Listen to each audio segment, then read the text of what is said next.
Hola a todos queridos amigos, oyentes y seguidores y muy bienvenidos a un nuevo episodio de Historia en Podcast, episodio 139 o 49 de esta sexta temporada On Demand, en donde ustedes son los verdaderos hacedores del podcast a través de sus pedidos, a través de sus solicitudes, de sus inquietudes que nos hacen llegar al canal, ya sea a través de nuestro Instagram, Historia en Podcast, o a través de nuestra página web, historiaenpodcast.com. Y ahí nos hacen llegar cualquier cantidad de pedidos. Nosotros los vamos tabulando, vamos realizando una estadística para ver cuáles son los más solicitados, los que más dudas generan. Y en este caso, uno que generó mucha duda es este temón que les traigo hoy a pedido de ustedes mismos, como estamos acostumbrados en esta sexta temporada. Temón más que especial para un historiador. Todo un desafío, porque acercarse a la historia del pueblo gitano, que es lo que vamos a analizar hoy, es acercarse a la historia de una cultura que en nuestra disciplina, la disciplina histórica, se llaman culturas ágrafas. Es decir, culturas que no tienen o durante mucho tiempo de su historia no han tenido registro escrito, justamente de su pasado, de su cultura, de su origen, de sus pasos por este mundo, ¿no? Entonces, investigar sobre la historia del pueblo gitano es un desafío más que especial para mí, en este caso, que hago divulgación para tratar de acercarles un pantallazo, como siempre digo, a vuelo de pájaro, sobre cada uno de los temas que tratamos, ¿no? Un tema que, por ejemplo, en nuestro país no está tan estudiado, pero que en España, por ejemplo, es bastante más desarrollado, está bastante más estudiado en ámbitos académicos, digamos, ¿no? Ahora, ¿qué pasa con toda aquella gente que quiere saber un poquito de esta historia pero no tiene tiempo para leer o para meterse en un texto académico que es de lectura sumamente dura, complicada, ¿no? Bueno, acá estamos nosotros para traerles la historia del pueblo gitano de manera amena, de manera entretenida. Así que bueno, prepárense para este episodio que no me tiene muy bien de la garganta. No sé si escucharán ustedes mi voz. Estoy medio, afrontando consecuencias de andar desabrigado en invierno, en épocas frías, muchos cambios de temperatura. Mi trabajo exclusivamente con mi voz. Entonces eso me va generando algún tipo de inconvenientes que estamos, acomodando a medida que pase el tiempo. Así que sepan ustedes disculpar sobre todo mi voz, pero no podía dejarlos un fin de semana sin un episodio del podcast. Así que acá vamos nomás con la historia del pueblo gitano. Espero de todo corazón que los disfruten y que sea sobre todo un episodio entendible, comprensible, ameno y que pueda contribuir a arrojar luz sobre un tema que, como les decía, está bastante poco desarrollado aquí en nuestro país. Calculo que es producto de eso que han llegado tantas solicitudes para que hable sobre la historia del pueblo gitano, ¿no? Y bueno, y para empezar, como siempre digo, qué mejor que empezar por el comienzo, ¿no? Y uno puede preguntarse, bueno, ¿cuál es el comienzo? Bueno, podríamos empezar buscando, por ejemplo, resolviendo una de las incógnitas más grandes y más desarrolladas que hay sobre el pueblo gitano, que es el origen del pueblo gitano.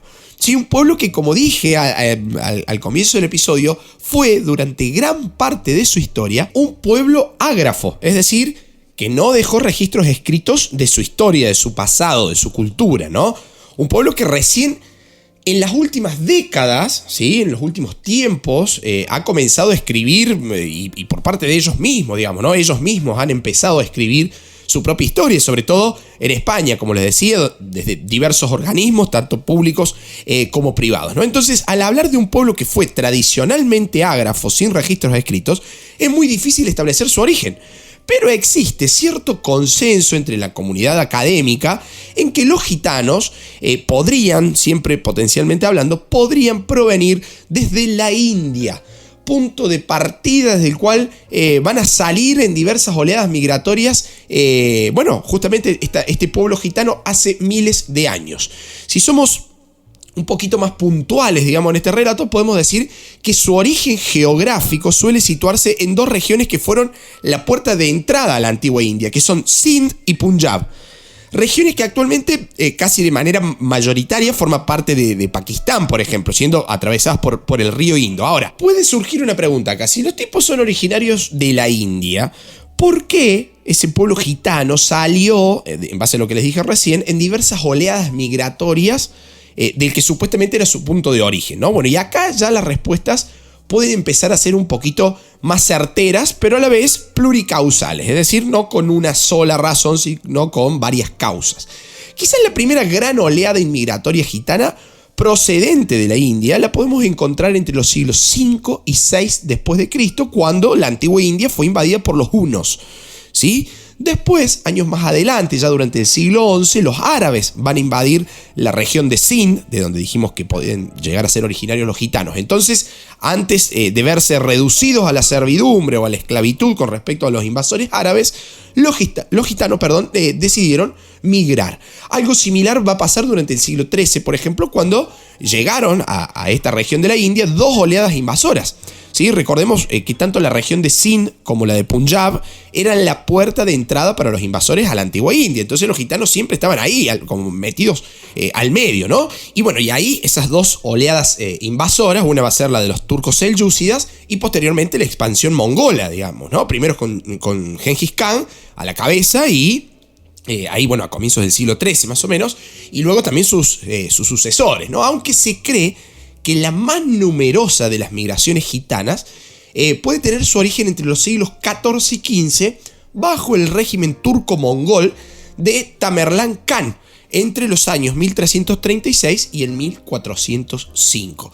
Y por último, la oleada más cercana, digamos, que terminó llegando también a la península ibérica, por ejemplo, la podemos ubicar a partir del año 1856, es decir, mediados ya del siglo XIX, cuando los gitanos, en condición de esclavos de la región rumana de Valaquia y de Moldavia, fueron liberados de su esclavitud. Y ahí los tipos se esparcieron por todo el mundo, ¿no? De ahí, de esta última oleada, digo, que muchas personas digan o aseveren que los gitanos son de procedencia rumana. ¿Sí? Porque fíjense, 1856 los tipos en condición de esclavos en Rumania, en las regiones de Valaquia y de Moldavia, salen, se van, digamos, ¿no? Huyen. Entonces, de ahí que muchos digan los gitanos son rumanos. Muchos otros van a decir son húngaros. Pero eso es una confusión producto de esta última expansión gitana, digamos, ¿no?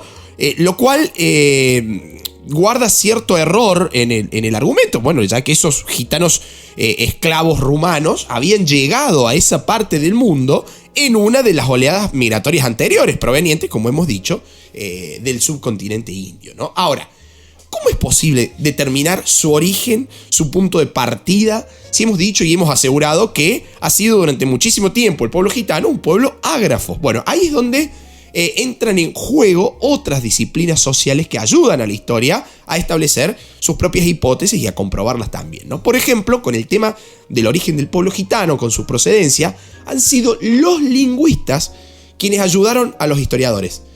Los lingüistas pudieron, pongamos entre comillas, descubrir, si se quiere, el origen de los gitanos. ¿Por qué? Porque la lengua que hablan los gitanos, denominada lengua romaní o romanó, lo van a poder encontrar si googlean, si se meten en este tema de cualquiera de las dos formas, que la vamos a desarrollar un poquito más adelante, es una lengua de origen indoeuropeo. Y tanto su vocabulario como su gramática están muy estrechamente relacionados con algunas lenguas vivas actuales de la India, como el hindi, el panjabí, el rajastaní, qué sé yo, bastantes lenguas, digamos, no las vamos a nombrar todas porque son varias y con nombres súper difíciles y no los quiero aburrir, pero existe ese contacto lingüístico entre lenguas vivas actuales de la India con el romaní o el romanó. Romaní o romanó, digo, lo vamos a usar indistintamente, que es la lengua del pueblo gitano, que puede generar cierta confusión, ¿no? Y puede ser un elemento asociado al supuesto origen rumano de los gitanos, lo cual también es incorrecto, porque si nos genera confusión decir romaní o romanó con Rumania, digamos, en realidad el idioma, la lengua oficial de Rumania es el rumano y no el romaní, digamos, ¿no? Entonces ese puede ser un elemento de confusión también y de vinculación de los gitanos con su erróneo origen rumano, digamos, ¿no? Como para tener en cuenta. Bueno, les decía, de hecho, este romaní es el idioma internacional de los gitanos. Es una lengua totalmente viva actualmente. Se habla, se escribe en todo el mundo. Más adelante les voy a dar un par de datos curiosos sobre este tema de la lengua gitana, porque hay modismos, digamos, que de hecho la RAE ha incorporado a la lengua española,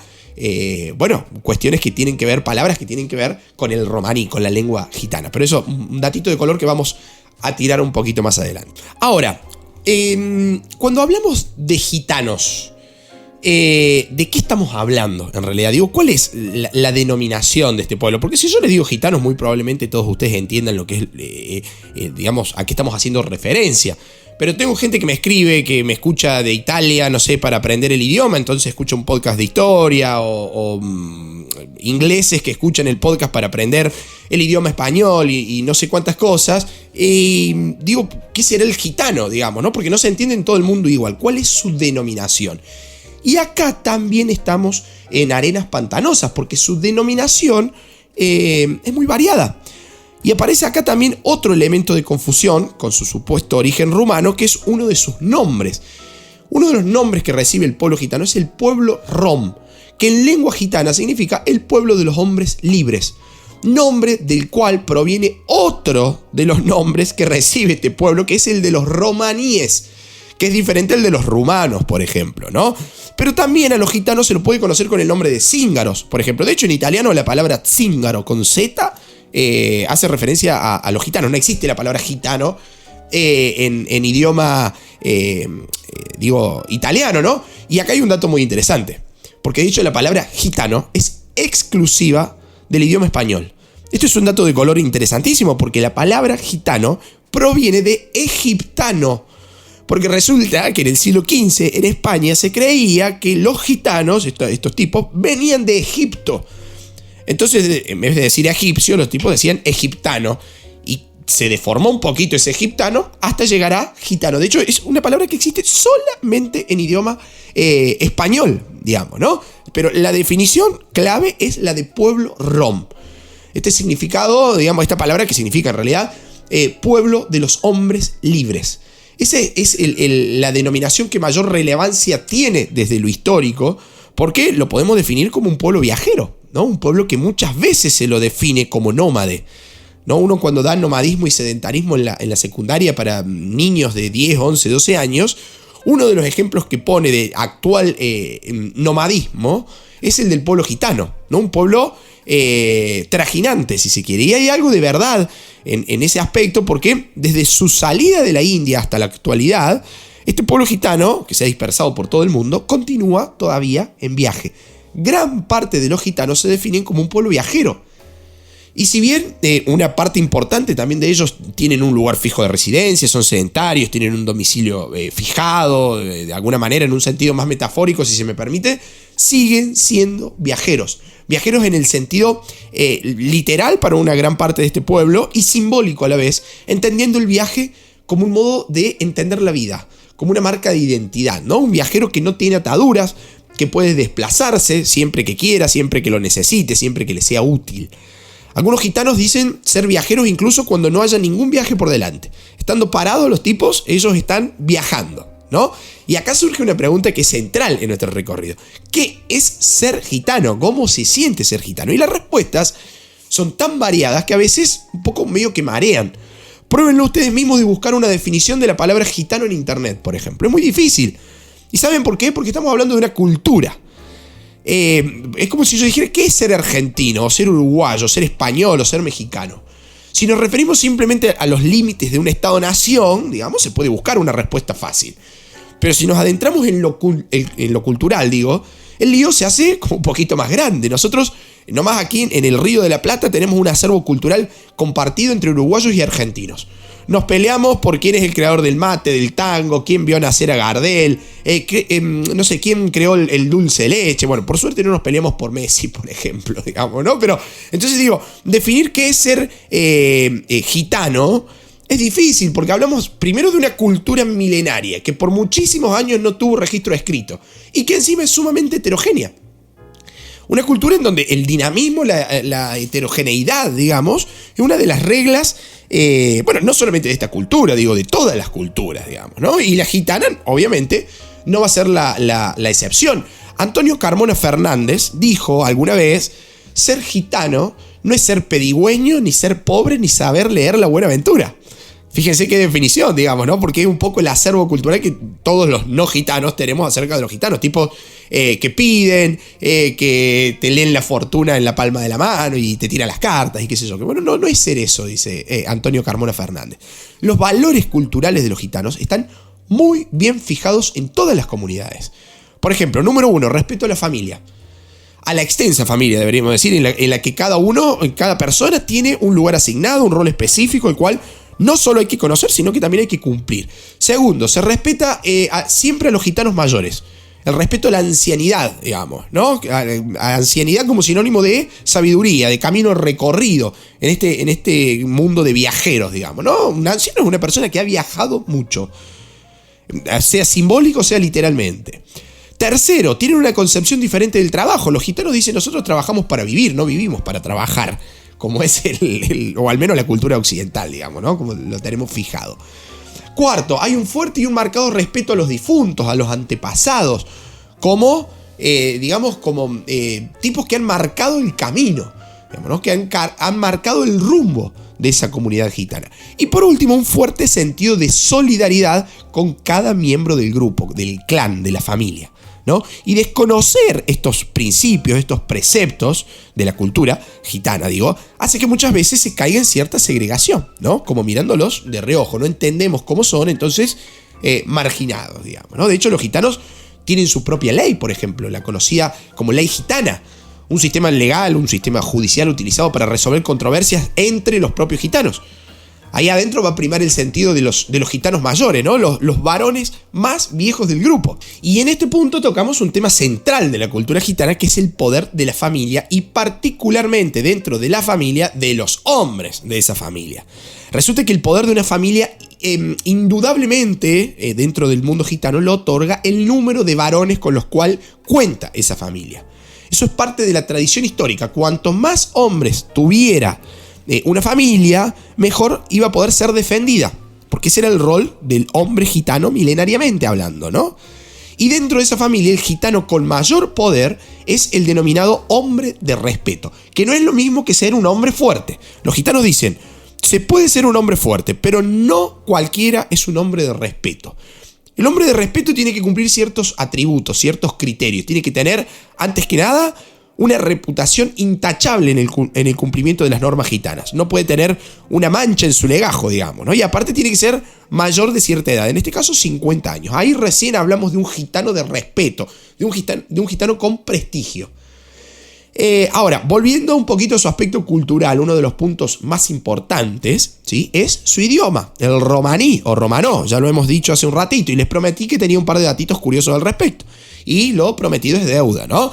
Resulta que cuando el romaní se cruzó con el español, surgió una lengua mixta que va a ser conocida como caló.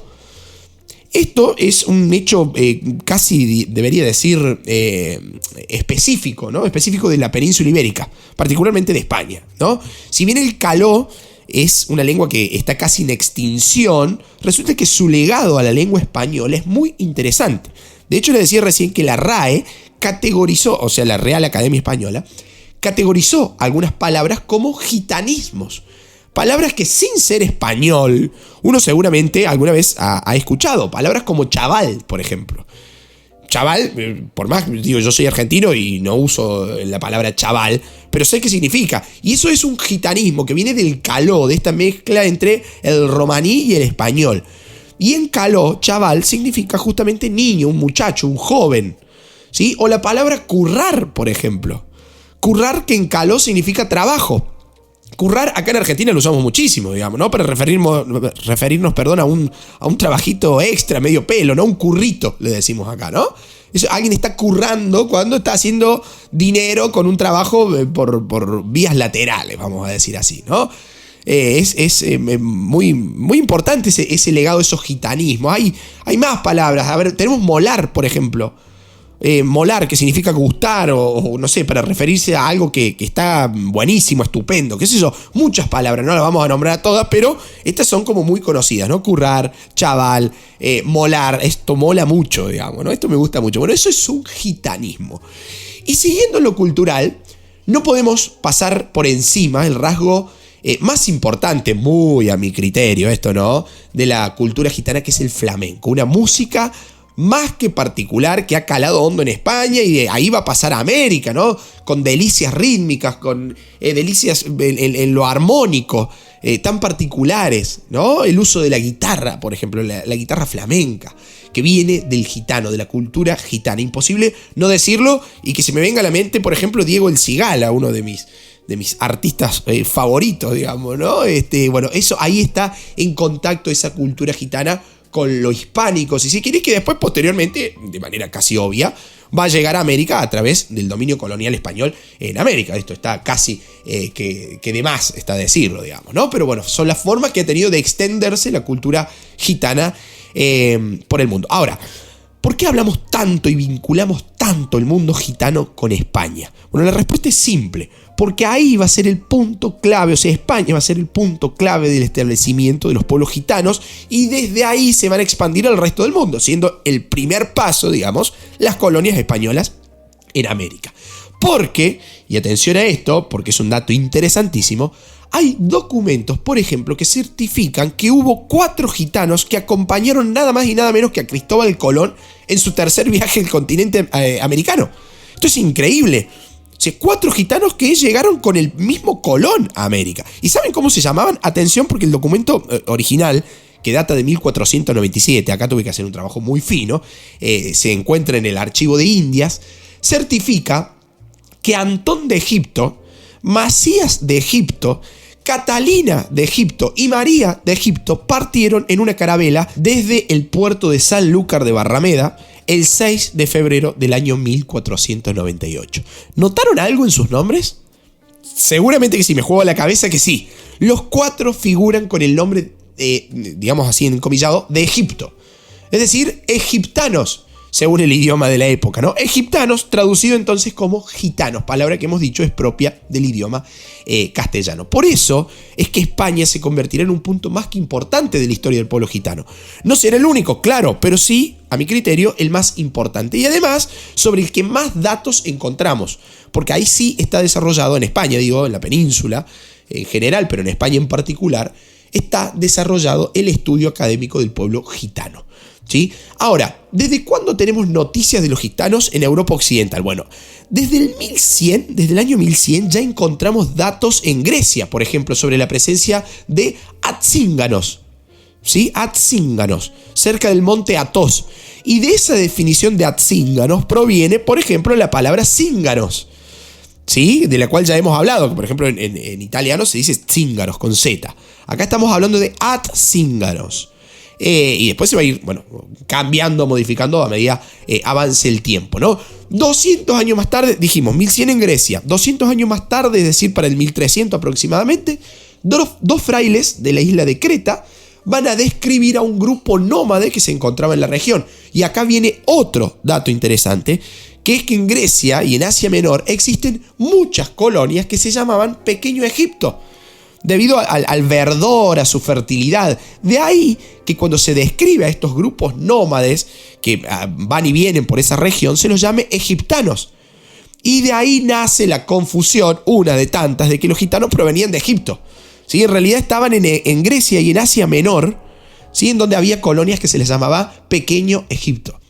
Para casi el año 1400 ya hay documentos que hablan de la esclavización de gitanos en Rumanía, o en Rumania, ¿no? Como quieran nombrarlo, condición que mantuvieron hasta el año 1856, como dijimos al comienzo de este episodio, ¿no? Desde el siglo XV ya encontramos numerosos documentos que describen la llegada de gitanos a todas partes de Europa Occidental. Grupos nómades de entre 50, 100, 150 personas al mando de jefes que se hacían llamar condes, que se hacían llamar duques o que se hacían llamar voivodas. Documentos de en los que se describe como a un grupo, digamos, muy poco afectos a la propiedad ajena, o sea que no tenían problema en ir apropiándose de cosas que no le pertenecían, digamos, ¿no?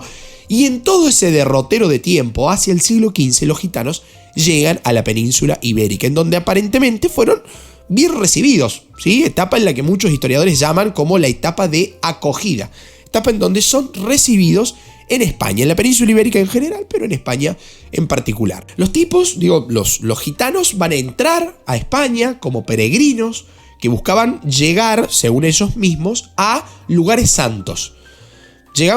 Buscaban llegar, a estos lugares santos, a estos santos lugares en realidad, para purgar su apostasía. Los tipos iban recibiendo cartas de salvoconducto para movilizarse sin problemas entre los diferentes reinos españoles. Alfonso V de Aragón va a ser uno de los que le otorga cartas de salvoconducto. Juan II de Castilla va a ser otro, por ejemplo, ¿no? Van a aparecer en los documentos nombres de gitanos como Don Juan de Egipto, Don Tomás, conde de Egipto Menor, Jacobo de Egipto Menor, Duque Pablo de la Pequeña Egipto. Fíjense ustedes, ¿no? Los nombres. Y la confusión aparte, porque se pensaba que realmente provenían de Egipto. Y ahí va a aparecer un problema. Resulta que España, para esos momentos, se estaba modelando como un Reino Unido. Yo les dije, para el siglo XV, o sea, años 1400, ¿sí? Todo ese siglo, van a estar llegando los gitanos a España. ¿Qué va a estar pasando durante ese siglo? Bueno, España se va a estar modelando como un reino unido, bajo un lema que nosotros aquí ya hemos analizado en episodios anteriores, un lema que decía, un solo reino, una sola monarquía, una sola religión. Un lema propio del antiguo régimen, ¿no? Un rey, una fe, una ley. Pero resulta que en la península ibérica habitaban muchos grupos religiosos. Entonces, en 1492, siglo XV, los reyes católicos firman el famoso Edicto de Granada para la expulsión, por ejemplo, de los judíos. En Castilla, como ya analizamos justamente en el episodio anterior relacionado a la Inquisición, el Tribunal del Santo Oficio se había instalado en el año 1478 en Castilla para perseguir a judíos conversos y a musulmanes. Y ahí los gitanos, en primera hora al menos, no representaban un problema, por el simple hecho de que los tipos no eran un grupo numeroso, grupos de hasta 150 personas, un grupo pequeño, no eran propietarios de tierras, no tenían negocios, no tenían riquezas, incluso tampoco tenían una religión propia, ¿no?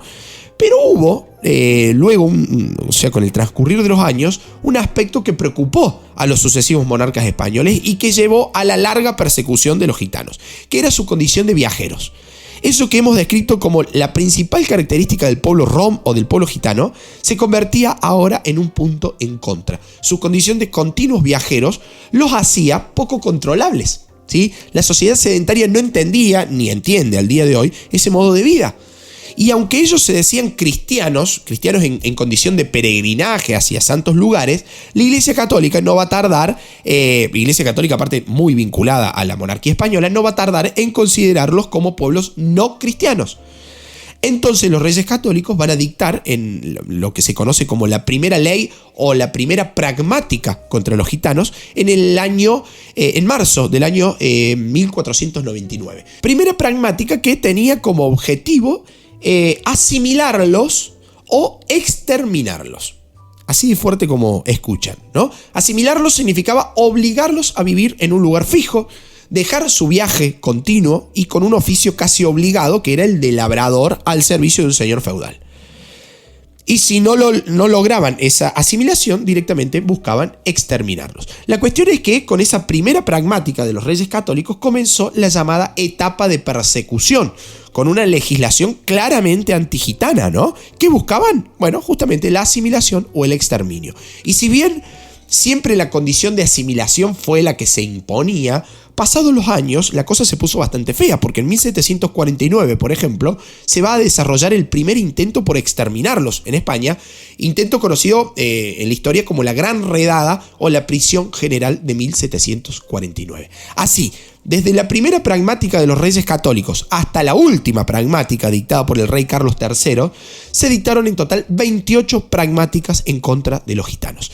Y ahora, dejando un poquito de lado la centralización en España del tema gitano, es imposible pasar por alto un punto muy importante de la historia de este pueblo, de esta cultura gitana, que es el que se conoce con el nombre de Porrasmos Samudaripem. Disculpen si no lo estoy pronunciando bien, si hay alguien perteneciente a la cultura gitana a decir cómo lo estás pronunciando. Lo estoy prácticamente leyendo de manera textual. Un proceso que se conoce con el nombre entonces de Porrasmos Samudaripem. ¿Qué fue esto? Fue el genocidio perpetrado por la Alemania nazi, ¿sí? Para exterminar justamente a la mayoría de los pueblos gitanos de Europa como parte del Holocausto. Se calcula una cifra que llega casi al 500.000 de hombres, mujeres y niños asesinados, hombres, mujeres y niños gitanos, ¿no? Asesinados en campos de exterminio. Ahora, ¿por qué se lo conoce con este nombre de Porrajmos Samudaripen? Porque son dos palabras propias del romaní que significan la gran matanza en el caso de Samudaripen y devoración en el caso de Porrajmos. Desde la política racial nazi, a los gitanos se los va a asociar con una categoría de raza degenerada, impura, ¿no? Fíjense la aberración que estamos diciendo, ¿no? Pero bueno, en lo que significó esa política racial del Holocausto, se lo consideraban a los gitanos como una raza degenerada e impura. Entonces fueron uno de los marcados para ser exterminados. Primero se los censó, después se los marcó, después se los deportó y finalmente se buscó exterminarlos, ¿no? Lo mismo que pasaba, por ejemplo, con la población judía. Pero sabemos que la historia siempre da otra oportunidad. Y no hablo de revanchas, sino de oportunidades.